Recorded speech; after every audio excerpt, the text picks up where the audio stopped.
Hi dear student, तो आज है अपना लेक्चर नंबर 24 और आज बात करेंगे समविभव पृष्ठ के बारे में।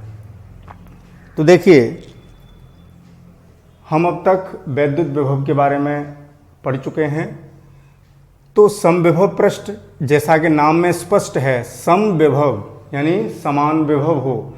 तो समविभव पृष्ठ एक ऐसा पृष्ठ होता है यानी वैद्युत क्षेत्र में, क्योंकि समविभव पृष्ठ कहाँ होगा, एक बात ध्यान रखने की है, वैद्युत क्षेत्र में। तो वैद्युत क्षेत्र में स्थित एक ऐसा पृष्ठ जिसके प्रत्येक बिंदु पर वैद्युत विभव समान हो, क्या कहलाता है, समविभव पृष्ठ। तो इस डेफिनेशन को यहां लिखते हैं, वैद्युत क्षेत्र में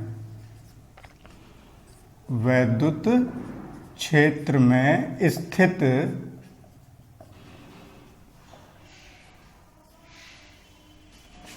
ऐसा पृष्ठ जिसके प्रत्येक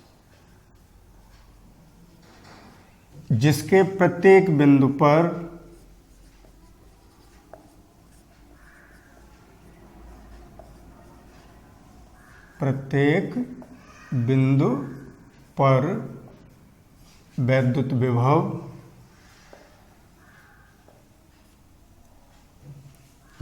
वैद्युत विभव समान हो।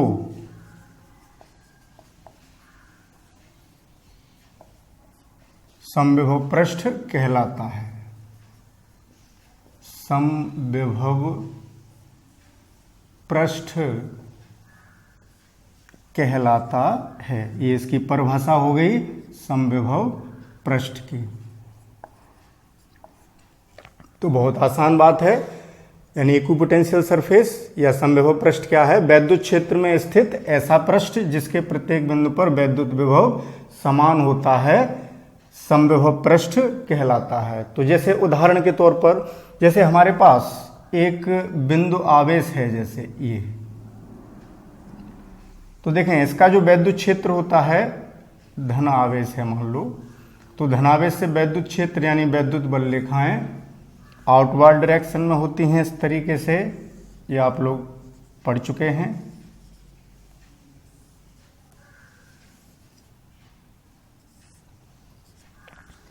तो देखें इस स्थिति में विभव एक ऐसा पृष्ठ खींचना है जिससे कि प्रत्येक बिंदु पर विभव समान हो जाए। तो देखिए हमें पता है कि जो v है वो कितना होता है, 1/4 pi epsilon not q upon r।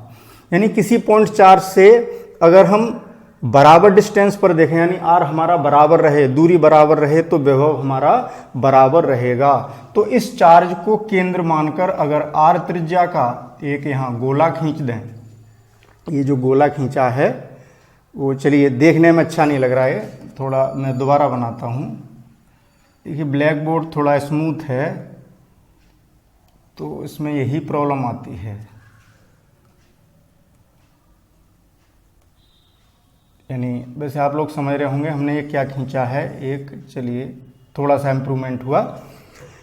तो इस बिंदु से इस गोले के पृष्ठ पर जितने भी बिंदु होंगे सब बराबर दूरी पर होंगे, यानी गोले की त्रिज्या के बराबर, और त्रिज्या किसी गोले की बराबर रहती है तो हर जगह विभव कैसा हो गया, समान। तो बिंदु आवेश के लिए ये गोलीय पृष्ठ कैसा हो गया, एक समविभव पृष्ठ। तो कई समविभव पृष्ठ खींचे जा सकते हैं, तो भिन्न भिन्न आर लेकर, यानी इस आर के लिए एक पर्टिकुलर आर ली हमने, इसके लिए इसके सभी बिंदुओं पर दूरी समान है, विभव समान है, तो समविभव पृष्ठ हुआ। अब दूसरा हमें समविभव पृष्ठ खींचना है, तो दूसरी एक त्रिज्या आर थोड़ी बढ़ा के ले ली, तो अब एक जैसे ये खींच दिया, तो ये भी क्या हुआ, समविभव पृष्ठ। और चाहे तो एक और खींच सकते हैं, तो जिससे कि क्लियर हो जाएगा, ये भी क्या हुआ, समविभव पृष्ठ, यानी ये समविभव पृष्ठ हुए। यानी बिंदु आवेश के लिए जो हमारे समविभव पृष्ठ हैं वो कैसे होंगे, चाहे ये वाला पृष्ठ लें, चाहे ये वाला लें, चाहे ये वाला लें, ये कैसे हैं, समविभव पृष्ठ, क्योंकि इनके प्रत्येक बिंदु पर विभव समान है। मतलब एक पृष्ठ के सभी बिंदुओं का है, ऐसा नहीं कि इसके पृष्ठ के बिंदु और इसके पृष्ठ के बिंदु का विभव समान नहीं है। इस पर जितने होंगे बिंदु उनका सबका विभव समान होगा। इस पर जितने बिंदु होंगे आपस में इनका समान होगा, इनके इनके अलग होंगे। जैसे जैसे आवेश से हम दूर जाते जाएंगे तो वैसे वैसे वैद्युत विभव कम होता जाएगा। जैसे उदाहरण के तौर पर सपोज यहाँ 10 वोल्ट है तो इस गोले के हर बिंदु पर 10 वोल्ट होगा, और थोड़ा दूर और आगे गए तो वोल्टेज डिक्रीज होगा, क्योंकि वैद्युत क्षेत्र की दिशा में हम जा रहे हैं तो विभव घटता है। तो यहाँ जैसे रह गया 8 वोल्ट, तो अब इस गोले के हर बिंदु पर कितना होगा 8 वोल्ट, तो ये समविभव पृष्ठ हुआ। और आगे गए, अब मान लो यहाँ रह गया 6 वोल्ट, तो यहाँ हर बिंदु पर 6 वोल्ट ही होगा। तो इस तरीके से ये समविभव पृष्ठ हुआ, किसके लिए, बिंदु आवेश के लिए। अब दूसरा एक और रूप देखते हैं आवेश वितरण का। जैसे अगर हमारे पास जो आवेश है वो एक लाइन पर वितरित है, यानी एक किसी सीधे चालक पर, जैसे ये, तो सिमेट्री से इसके लिए जो समविभव पृष्ठ होगा वो क्या होगा, बेलन, यानी बेलनाकार पृष्ठ अगर खींच दें तो ये भी समविभव पृष्ठ हुआ, क्योंकि हर बिंदु की दूरी इसकी अक्ष से कैसी होगी, समान होगी। तो इस पृष्ठ के हर बिंदु पर वैद्युत विभव समान होगा। दूसरा पृष्ठ खींचना है तो दूसरी आर लेकर के एक और खींच लिया, तो ये भी क्या हो गया, समविभव पृष्ठ हो गया। एक और ड्रॉ करना है, कम से कम 3 तो दिखाइए, तो ये हो गया। तो ये क्या हुए, समविभव पृष्ठ हुए। ये बेलनाकार जो पृष्ठ हैं वो समविभव पृष्ठ, चाहे इसकी बात करें, चाहे इस पृष्ठ की बात करें, चाहे इस पृष्ठ की बात करें, ये क्या हैं, समविभव पृष्ठ, सॉरी, समविभव पृष्ठ, ये बेलनाकार हुए। और देखें, अगर किसी स्थान पर एक समान वैद्युत क्षेत्र है, तो एक समान वैद्युत क्षेत्र आप लोग पढ़ चुके हैं पीछे, यानी एक समान वैद्युत क्षेत्र क्या होता है, जैसे बल रेखाएं बराबर दूरी पर और एक दूसरे के समांतर होती हैं। तो यहाँ जो समविभव पृष्ठ होगा वो समतल पृष्ठ खींच दीजिए, एक ऐसे, इस तरीके से मैंने एक ये पृष्ठ खींच दिया, तो ये क्या हो गया, समविभव पृष्ठ। इसे एक और खींच दिया, तो ये कैसे होंगे, समतल, समतल पृष्ठ खींच दिए तो ये कैसे हैं, समविभव पृष्ठ हैं। इसे एक और खींचते हैं,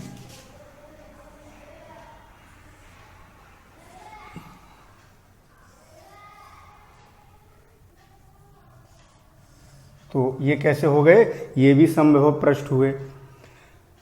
तो देखें, ये समविभव पृष्ठ का कॉन्सेप्ट हुआ, तो ये क्लियर हो गया होगा। अब समविभव पृष्ठ में क्या क्या गुण होते हैं, क्या क्या विशेषताएं होती हैं, उसके बारे में चर्चा करते हैं। तो पहले आप इसका एक स्क्रीनशॉट लीजिए।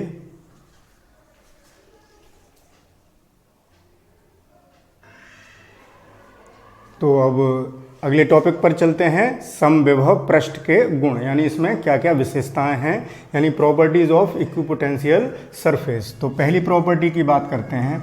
देखिए, अभी हमने देखा कि जो समविभव पृष्ठ है उसके प्रत्येक बिंदु पर वैद्युत विभव समान है, या इस बात को हम ऐसे भी कह सकते हैं कि समविभव पृष्ठ के किन्हीं 2 बिंदुओं के बीच विभवांतर शून्य है, यानी जब विभव समान है तो विभव का अंतर शून्य हो गया, क्योंकि जैसे एक बिंदु पर 4 वोल्ट है तो दूसरे बिंदु पर भी 4 वोल्ट होगा, इनका अंतर 4 - 4 = 0। तो इससे क्या निष्कर्ष निकलता है कि अगर हम किसी समविभव पृष्ठ पर स्थित किसी एक बिंदु से किसी दूसरे बिंदु तक किसी आवेश को ले जाते हैं तो उस स्थिति में हमें कोई भी कार्य नहीं करना पड़ेगा, क्योंकि उन दोनों बिंदुओं के बीच वैद्युत विभवांतर शून्य है। देखिए, इस बात को ऐसे समझ सकते हैं। तो पहले इस पॉइंट को लिख लेते हैं कि समविभव पृष्ठ या किसी आवेश को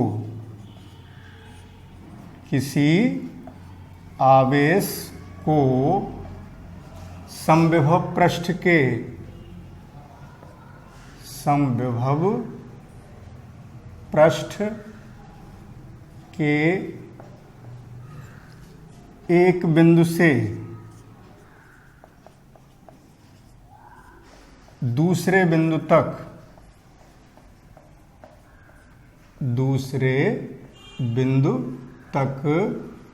ले जाने में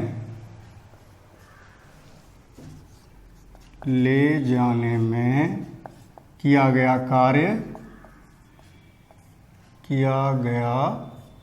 कार्य शून्य होता है। इस बात को ऐसे समझेंगे, देखिए प्रॉपर्टी बड़ी आसान है लेकिन इसको कॉन्सेप्ट को समझना जरूरी है। एक बार चेक कर लेते हैं सही लिखी है या नहीं।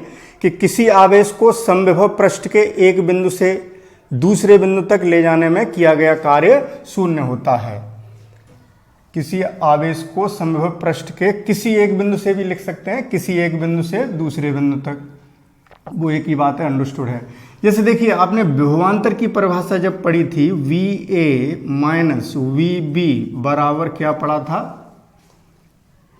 VA माइनस VB बराबर W, यानी B से A तक लाने में जो कार्य है बटे Q, किसी आवेश को।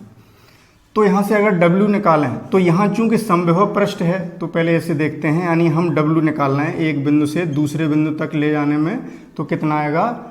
Q into VA minus BB। लेकिन चूंकि ये पृष्ठ कैसा है? समविभव पृष्ठ है, तो समविभव पृष्ठ होगा। जैसे हम कोई सा एक समविभव पृष्ठ ले लेते हैं, जैसे ये, तो इसके A पॉइंट से B पॉइंट तक हम ऐसे ले जा रहे हैं किसी आवेश Q को, या B से ला रहे हैं A तक, कैसे भी कर लीजिए बात यही रहेगी। अगर A to B करते हैं तो यहाँ VB माइनस VA हो जाएगा। तो दोनों स्थितियों में बात वही रहेगी, चाहे A से B तक ले जाएं या B से A तक लाएं, कार्य शून्य ही रहेगा। कैसे? अब चूंकि ये समविभव पृष्ठ है तो हर बिंदु पर वैद्युत विभव समान है। यानी अगर हम A पॉइंट की बात करें तो यहाँ विभव जैसे VA बराबर V मान लिया, तो B बिंदु पर भी कितना होगा? ये भी V होगा। तो विभवांतर V माइनस V शून्य हो गया, यानी Q इंटू ये कितना आ गया? शून्य। तो कार्य कितना आ गया? शून्य। तो सिंपल सा कॉन्सेप्ट था लेकिन बड़ा महत्वपूर्ण है कि किसी आवेश को समविभव पृष्ठ के एक बिंदु से दूसरे बिंदु तक ले जाने में किया गया कार्य शून्य होता है। अब इसी बात को ध्यान में रखते हुए हम एक दूसरी विशेषता पर चलते हैं, जो कि एक बहुत इंपॉर्टेंट यानी महत्वपूर्ण बिंदु है। वो बिंदु क्या है? देखिए यहाँ कार्य शून्य हुआ और किसी आवेश को एक बिंदु से दूसरे बिंदु तक ले जाने में किया गया कार्य वैद्युत क्षेत्र में शून्य कब होता है? जब हम वैद्युत क्षेत्र के लंबवत किसी आवेश को ले जाएं, क्योंकि बल और विस्थापन की दिशा में, क्योंकि उस स्थिति में क्या होगा? बल और विस्थापन के बीच जो एंगल बनेगा वो 90 डिग्री होगा।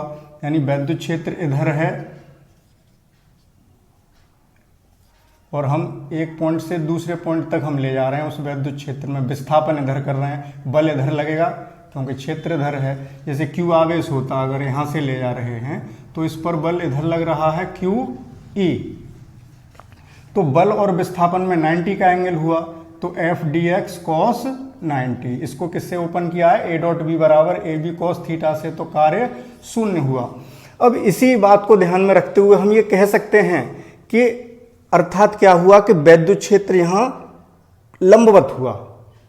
तो ध्यान रखिए कि समविभव पृष्ठ पर जो वैद्युत क्षेत्र की दिशा होगी वो पृष्ठ के कैसी होगी? अभिलंबवत होगी। ये महत्वपूर्ण बिंदु है, तो आप लोग इसको समझ रहे होंगे। या ऐसे कह सकते हैं कि समविभव पृष्ठ पर खींचा गया अभिलंब वैद्युत क्षेत्र की दिशा को निरूपित करता है, या वैद्युत क्षेत्र की दिशा पृष्ठ के लंबवत होती है। एक ही बात है, कैसे भी लिख लीजिए। यानी वैद्युत क्षेत्र की दिशा, वैद्युत क्षेत्र की दिशा सदैव समविभव पृष्ठ के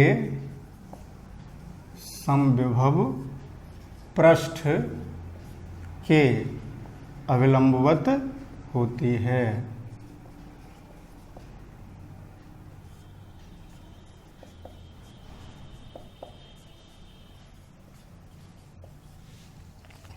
वैद्युत क्षेत्र की दिशा सदैव समविभव पृष्ठ के अभिलंबवत होती है।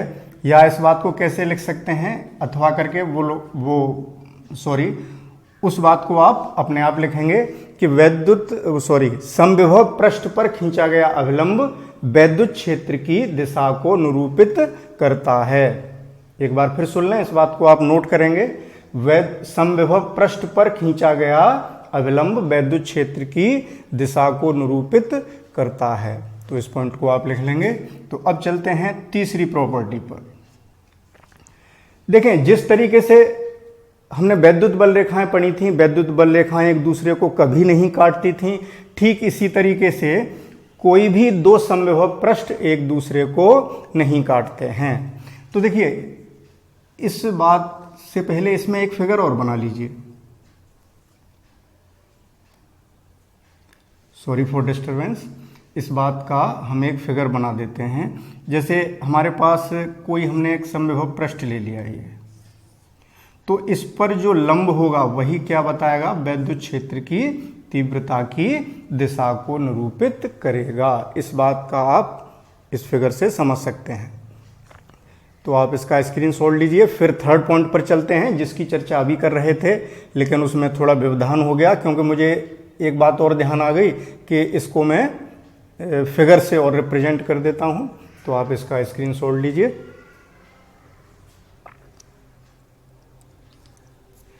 तो अब चलते हैं थर्ड पॉइंट पर।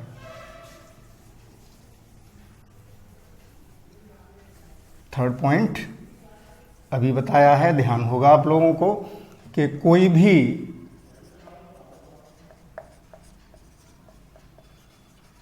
दो समविभव पृष्ठ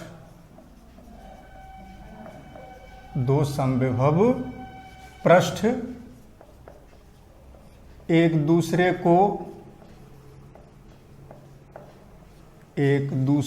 को कभी नहीं काटते हैं, यानी two equipotential surface never intersect each other. तो देखो, इस बात को कैसे समझें,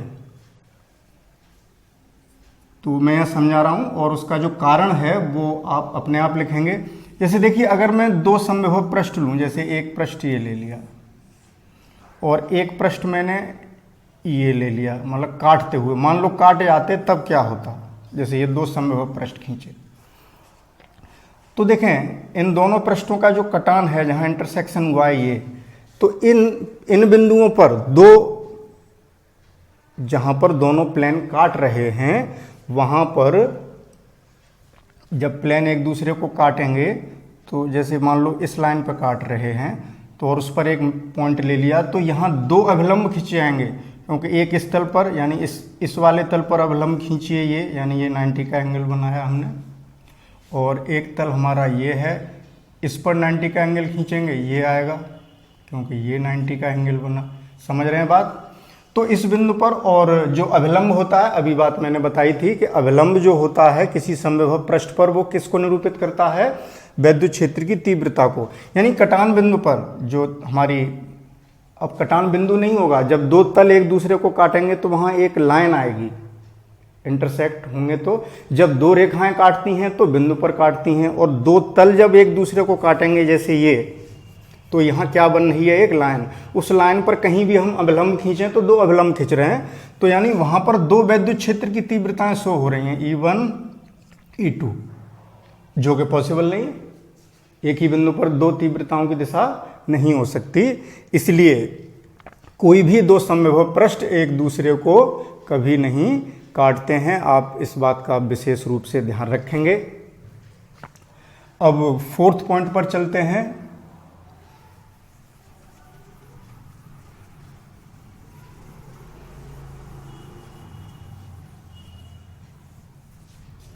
तो देखिए, फोर्थ पॉइंट में बात करते हैं कि जितने भी चालक होते हैं,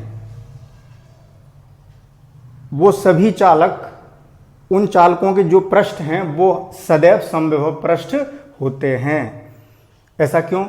क्योंकि चालक पर हम पहले भी बता चुके हैं कि जो हम जितना भी आवेश देंगे वो बाहरी पृष्ठ पर एक समान रूप से वितरित हो जाएगा। ऐसा नहीं कि कहीं विभव ज़्यादा हो गया, इस तरीके से स्टोर नहीं होगा कि किसी बिंदु पर विभव ज़्यादा हो गया और किसी बिंदु पर विभव कम हो गया, ऐसा नहीं होगा। अगर हमने धनावेश दिया है तो वो आवेश इस तरीके से डिस्ट्रीब्यूट होगा कि जहां विभव ज़्यादा है वहां से कम विभव की ओर चलने लगेगा, एक सैचुरेशन बनाएगा। और कब तक चलेगा? जब तक कि उन दोनों बिंदुओं के विभव समान न हो जाए। यानी पूरे चालक पर वो आवेश इस तरीके से वितरित हो जाएगा कि प्रत्येक बिंदु पर वैद्युत विभव समान हो जाए। हर बिंदु पर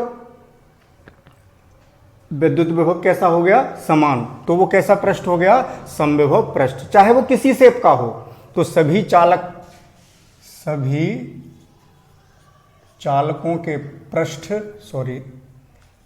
सभी चालकों के पृष्ठ सदैव क्या होते हैं? समविभव पृष्ठ होते हैं।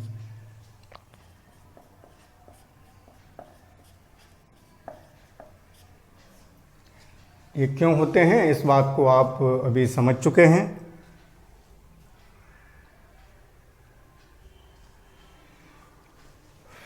चलिए अगले पॉइंट पर चलते हैं, 5th पॉइंट पर। देखिए, अगर किसी स्थान पर वैद्युत क्षेत्र प्रबल है तो वहां जो समविभव पृष्ठ खींचे जाएंगे वो बहुत पास पास होंगे। जैसे हमने बताया था कि जहां वैद्युत क्षेत्र प्रबल होता है, ज़्यादा होता है, उसकी इंटेंसिटी ज़्यादा होती है, वहाँ बल रेखाएं भी पास पास होती हैं, निकट होती हैं, एक दूसरे के वेरी क्लोज होती हैं। ठीक उसी तरीके से जहाँ वैद्युत क्षेत्र प्रबल होता है वहाँ समविभव पृष्ठ पास पास होते हैं, और जहाँ कंपैरेटिवली थोड़ा वीक है, अगर इलेक्ट्रिक फील्ड वैद्युत क्षेत्र अगर दुर्बल है, तीव्रता कम है, तो वहाँ समविभव पृष्ठ कैसे हो जाएंगे? दूर दूर हो जाएंगे। तो इस बात को मैं नहीं लिख रहा, टाइम वेस्ट होगा, आप लोग लिख लेंगे। मैं एक बार बोल रहा हूँ कि जिस स्थान पर वैद्युत क्षेत्र प्रबल होगा वहाँ समविभव पृष्ठ पास पास होंगे, तथा जहाँ वैद्युत क्षेत्र दुर्बल होगा वहाँ समविभव पृष्ठ दूर दूर होंगे। जैसे मान लीजिए हम ऐसे शो करते हैं कि कहीं समविभव पृष्ठ ऐसे हैं,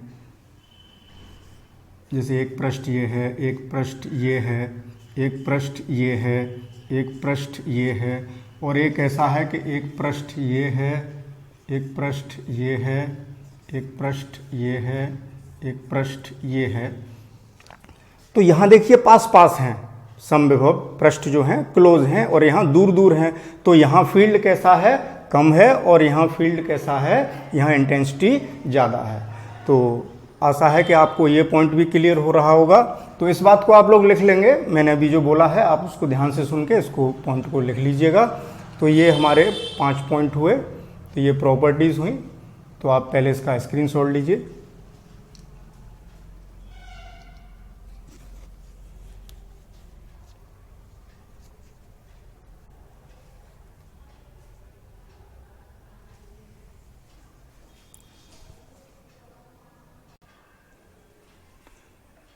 तो डियर स्टूडेंट्स, आज के लेक्चर में केवल इतना ही, क्योंकि अपना एक टॉपिक ये कंप्लीट हो चुका है।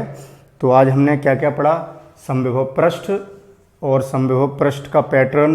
जैसे बिंदु आवेश के लिए गोलीय पृष्ठ समविभव पृष्ठ होता है, एक रेखीय आवेश वितरण के लिए बेलनाकार पृष्ठ समविभव पृष्ठ होते हैं, और अगर एक समान वैद्युत क्षेत्र है तो वहाँ समतल जो ड्रॉ करेंगे प्लेन, वो कैसे हो जाते हैं? समविभव पृष्ठ हो जाते हैं, और उनकी प्रॉपर्टीज़ भी पढ़ी। तो मैं समझता हूँ कुल मिला के आप लोगों को ये कॉन्सेप्ट बिल्कुल क्लियर हो चुका होगा। तो आज हम यहीं पर विराम करेंगे, और इसके बाद तैयार रहिएगा कल के लेक्चर के लिए। देखिए कल के लेक्चर में भी एक बहुत महत्वपूर्ण टॉपिक चलेगा, वैद्युत स्थितिज ऊर्जा, इलेक्ट्रिक पोटेंशियल एनर्जी। तो जिसमें हम 2 बिंदु आवेशों की वैद्युत स्थितिज ऊर्जा कितनी होगी, या 2 से अधिक आवेशों के निकाय की कितनी होगी, वैद्युत द्विध्रुव की स्थितिज ऊर्जा कितनी होगी, वैद्युत द्विध्रुव को घुमाने में कितना कार्य करना पड़ेगा। तो ऐसे कुछ महत्वपूर्ण टॉपिक्स हैं जो कि कल के लेक्चर में डिस्कस करेंगे। तो मन लगा के पढ़ते रहिए और बोरिंग के साथ नहीं, बोरियत के साथ नहीं, बड़ा इंटरेस्ट से इसको पढ़िए। नोट्स बनाने के साथ साथ, वीडियो देखने के साथ साथ नोट्स भी बनाइए, और नोट्स बनाने के साथ साथ तैयारी भी कीजिए। डेली उसको रिवाइज करते रहिए, जिससे आगे आने वाले जो टॉपिक्स हैं वो आपको आसानी से समझ में आते रहें। तो ठीक है, आज यहीं पर विराम। Okay, good bye.